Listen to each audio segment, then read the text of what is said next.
Hello বন্ধুরা, অস্মিতাস ডায়েরিতে তোমাদের সবাইকে সুস্বাগত। আজ আমি একটা নতুন ধরনের ভিডিও নিয়ে চলে এসেছি তোমাদের সামনে অস্মিতাস ডায়েরিতে।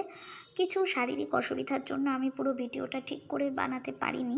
কিছু স্টিল পিক আমার কাছে ছিল, আমি সেটাই তোমাদের আজকে ভিডিওর মাধ্যমে শেয়ার করে দেবো। প্রথমেই দেখে নিয়েছো বন্ধুরা, একটা প্যাকেটের মধ্যে প্লাস্টিকের কিছু ফুল রয়েছে। আমার মা এই প্লাস্টিকের ফুলগুলো দিয়ে মালা গেঁথেছে। ভিডিওতে তোমরা দেখতে পাচ্ছ যে একটা বজরংবলীর ছবি রয়েছে, আর একটা রয়েছে কৃষ্ণ ঠাকুরের ছবি।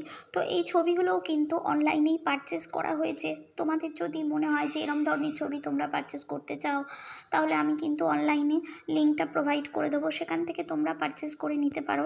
এবার তোমরা বলবে আর হাতের তৈরি মালা দিয়ে ছবিটা সাজানোর পর আর দেওয়ালে টানানোর পর ঠিক কেমন লাগছে, আমাদের নিউ ফ্ল্যাটে এটা দেখতে ভালো লাগছে কিনা।